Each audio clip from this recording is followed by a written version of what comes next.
Test de connaissance du français. Compréhension orale. Niveau 5.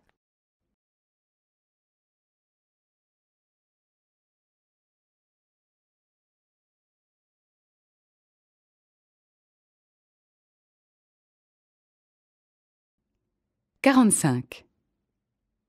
Le 6 janvier, fête de l'Épiphanie ou des Rois Mages, on partage la galette ou la couronne. Cette tradition très ancienne est restée très vivace en France. On découpe le gâteau des rois en autant de parts qu'il y a de convives, plus une supplémentaire. On l'appelle part du bon Dieu ou part de la Vierge, et elle est traditionnellement destinée à l'homme absent, parti en mer ou à la guerre, ou aux pauvres qui pourraient venir frapper à votre porte. La célébration de l'Épiphanie, c'est aussi le rituel de la fève glissée dans la pâte.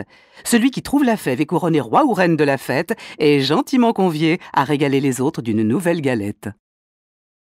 1. À quoi sert la part supplémentaire de galette?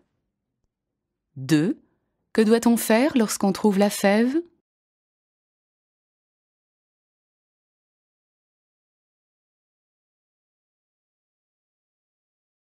46. Vous savez que téléphoner en conduisant multiplie par 4 les risques d'accident?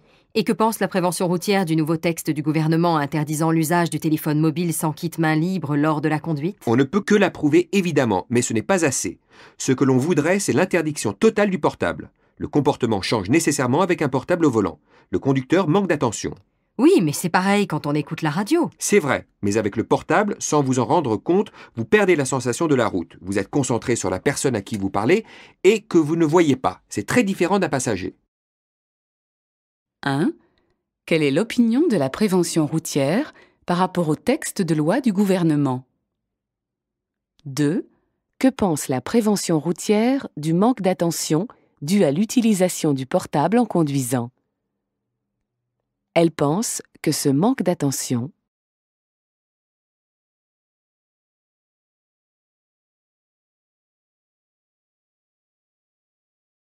47.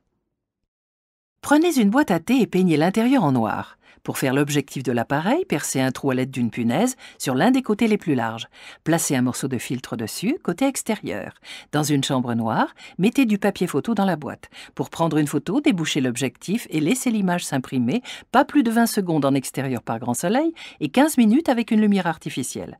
Rebouchez ensuite le trou et dans une chambre noire, plongez la photo dans un bain de révélateur puis de fixateur. Votre photo ressortira comme un négatif en noir et blanc. Ça s'appelle de la sténopée. 1. Qu'explique la photographe? 2. Que faut-il faire pour que le développement d'une photo soit réussi?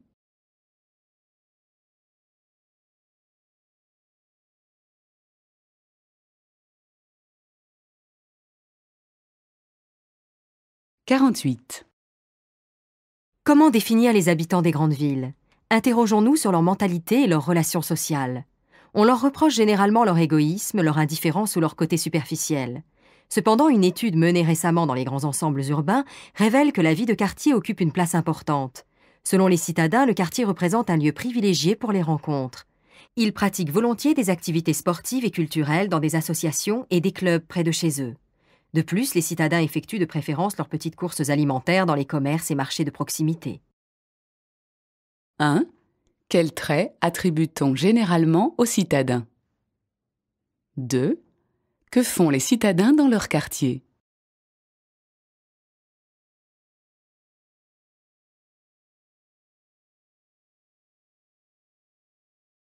« 49. Aujourd'hui, dans notre émission L'actualité en question, nous avons invité Madame Mittan, représentante de l'association Nature en danger. Agir pour la protection de l'environnement n'est pas une contrainte insurmontable. Il suffit de faire attention aux déchets. Les médicaments périmés peuvent être déposés chez le pharmacien pour être ensuite recyclés. Utilisons les poubelles sélectives pour le tri des déchets. Quelques conseils pour les automobilistes. Arrêtez votre moteur au feu rouge. Préférez l'essence sans plomb et limitez votre vitesse. Protégez l'environnement est l'affaire de chacun pour laisser une planète propre aux générations futures. 1. Quelles sont les 2 sources de pollution à combattre selon Madame Mittan? 2. Quel est l'objectif de la lutte contre la pollution?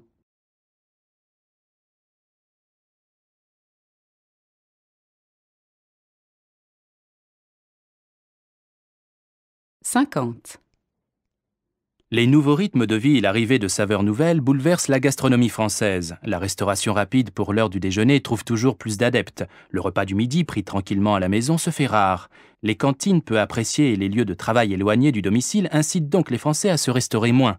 On remarque aussi que la composition des menus devient plus exotique. Il est entré dans les habitudes de manger chinois, grec ou italien.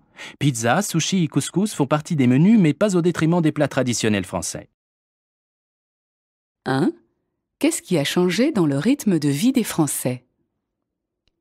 2. Comment réagissent les Français face aux nouvelles saveurs exotiques?